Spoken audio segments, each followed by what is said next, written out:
Today we're going to talk about the Cold War again, but we're going to talk about the Cold War at home.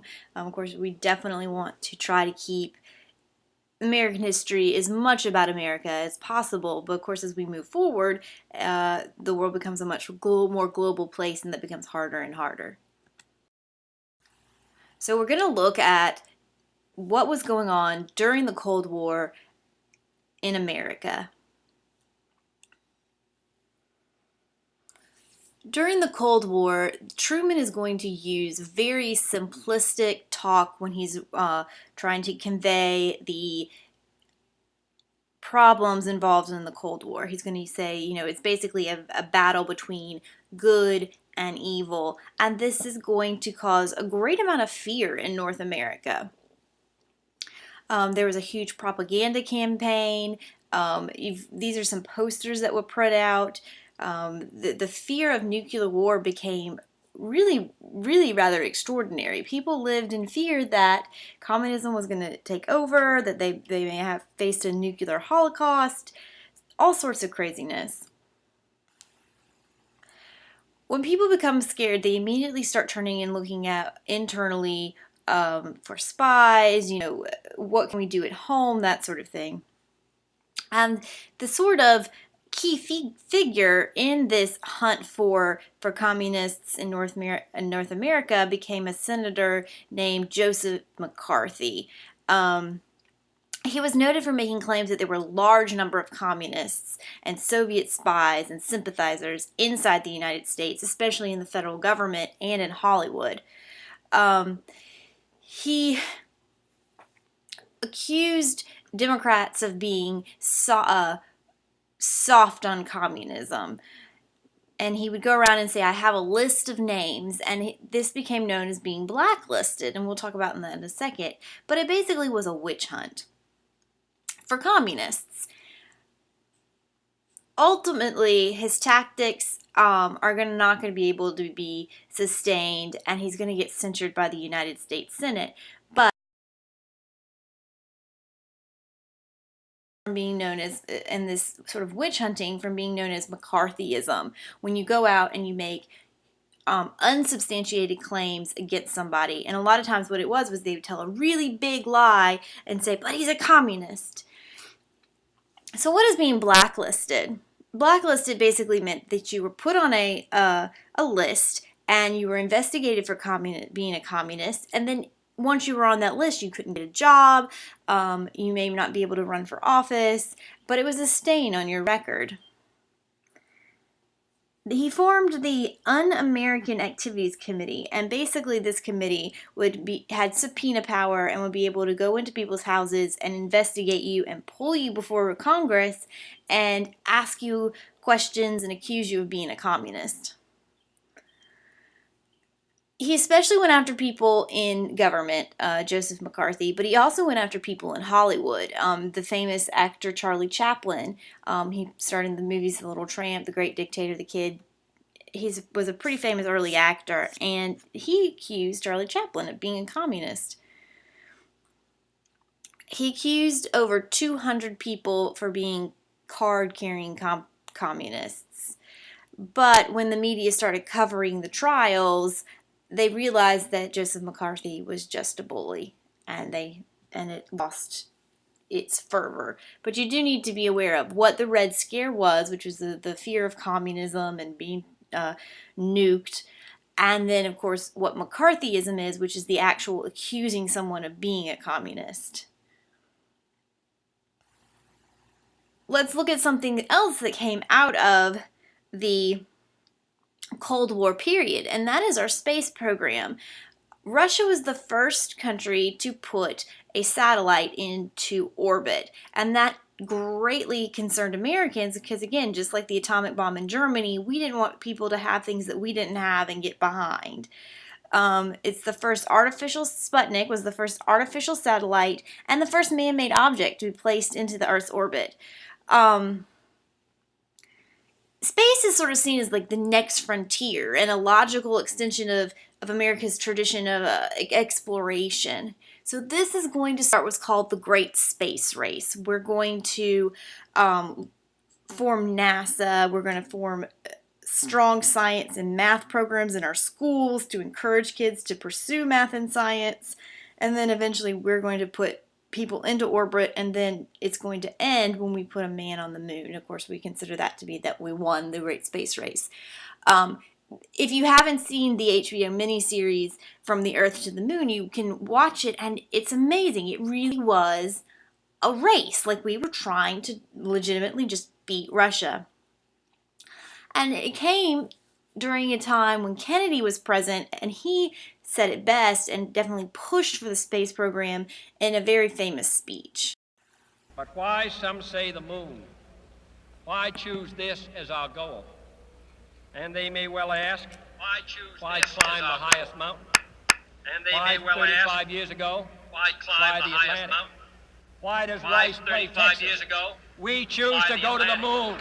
Why does Rice play Texas? We choose to go to the moon and do the other things. Not because they are easy, but because they are hard.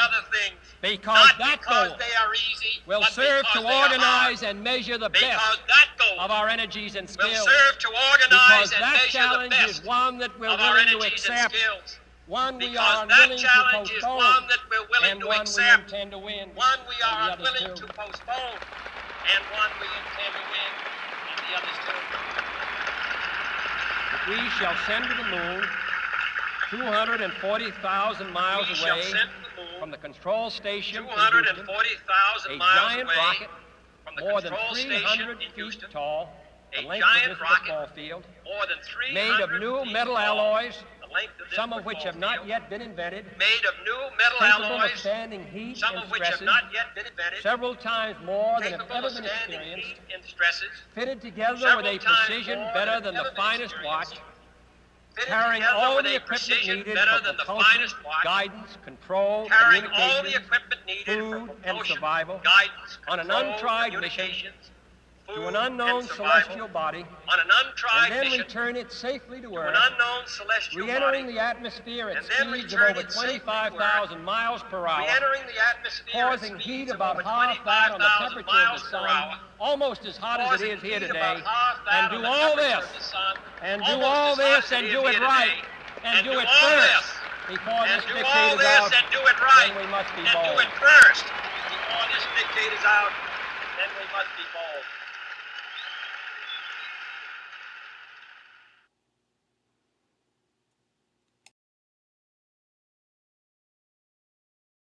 We've talked about Kennedy's involvement in the Bay of Pigs. We've talked about his involvement in the Cuban Missile Crisis.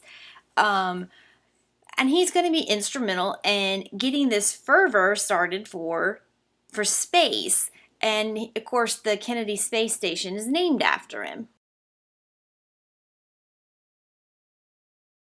But the thing about Kennedy is, of course, remember that he was assassinated. And he was assassinated before any of his other social programs were able to take effect.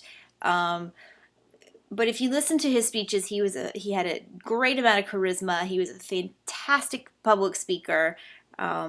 Unfortunately, he just did not live very long. All right, so let's look at some of the economics that's going on in North America after World War II and during the Cold War period. There's an economic boom, and this economic boom is definitely going to be good for democracy, because if people are happy and not worried about money, they tend to be very happy with their government, and so democracy does very well. During this time period, there's going to be what's called a baby boom, and more babies are going to be born between 1946 than ever before. 20% more than in 1945. The baby boom is decided to happen for a couple reasons. Men coming back from war, everybody's excited, they have babies. Prosperity lets them not fear to have a child, because of course during the Great Depression, if you're, don't know where your money is coming from, they didn't have kids.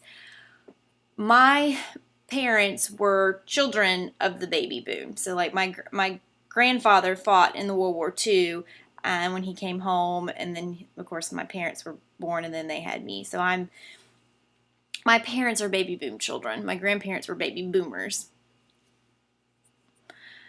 this influx of children is going to help the economy, right? You're going to have people buying baby clothes and food, and babies are good for the economy. This is also going to encourage people to want to buy a home and sort of this American dream of a house, 3 kids, two and a half kids, and the white picket fence. With the car, people are going to be able to move out, and we're going to see something called the suburbs. And during this time period, there are jobs in the north that are accepting many more African Americans. So there's going to still be this flight from the south to the north for city jobs. With the influx of African Americans, there's sort of going to be what's called white flight, and a lot of white people fled the cities and lived in suburbs. Another thing that helps the prosperity of this era was programs that the government put in place to help returning vets. Remember, after World War I, there wasn't any sort of plans for these men coming back from war, but after World War II, they implemented something called the GI Bill, and it was called the Servicemen's Readjustment Act, or we just call it the GI Bill, and it provided low-cost mortgages, low-interest loans, but it's mostly known for giving soldiers the ability to get an education, and you can still use the GI Bill even to this day. A lot of people will serve in the military, and the military will pay for part of their education. And it started during this time period. Roughly 2.2 million veterans have used the GI Bill for education, and it's for college, it's for trade schools, it's for people if maybe they need to come back and get their GED. It's all for all sorts of things for education for vets. And of course, if the men are educated, when they come back, they're going to be able to get better jobs. They're not going to be, looking for necessarily manufacturing jobs because they have an education and they can do more things. And that's very good for the economy. So during this time period, there's going to be a rise in the middle class, right? They're recreating that consumer culture. We're shifting from the military consumer consumption to a buyer's market. Growing families. Of course, we are very fearful of Russia and the Soviet Union, so we have defense jobs that are available. During this time period, you're going to see a rise in what's called white-collar jobs, clerical, sales, insurance, as opposed to strictly manufacturing jobs, which are blue-collar. So definitely a rise in white-collar jobs, especially with people getting an education, moving out to the suburbs, women entering in the workplace. Medicine, of course, we talked about vaccines and antibiotics and penicillin, which was developed in the 1920s, and we're going to see that continue to be a real push during this time period, especially with vaccines and mandated vaccines, and polio is going to be eradicated during this time. So there's huge advancements in medicine. Of course, we want to talk about women. After the war, they're going to leave the jobs that they had during the war. Rosie the Riveter, putting together all the planes, and they're going to return to the house, and they're going to move back to the suburbs. Career opportunities for women were limited. There was this idea of a glass ceiling, and what I mean by a glass ceiling, it's to describe an unseen but unbreakable barrier that keeps women or minorities from rising to higher paid positions or higher jobs. So there's going to be sort of a glass ceiling for women. They're going to have an education, but and seek to enter these jobs, but they can't get them. They're still being given to men.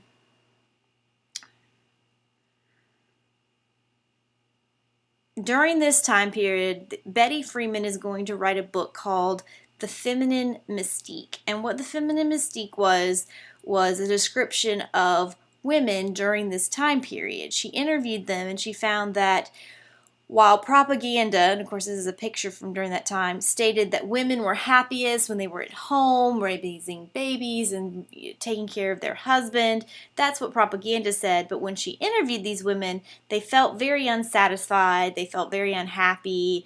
They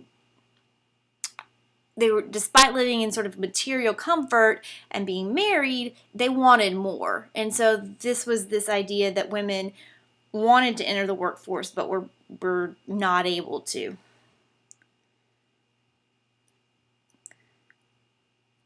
So that is during the Cold War, America at home. This mini-series from Earth to the Moon is very good. And of course, Crash Course, the videos numbers 37 and 38. And then all of the sources that I used for this video.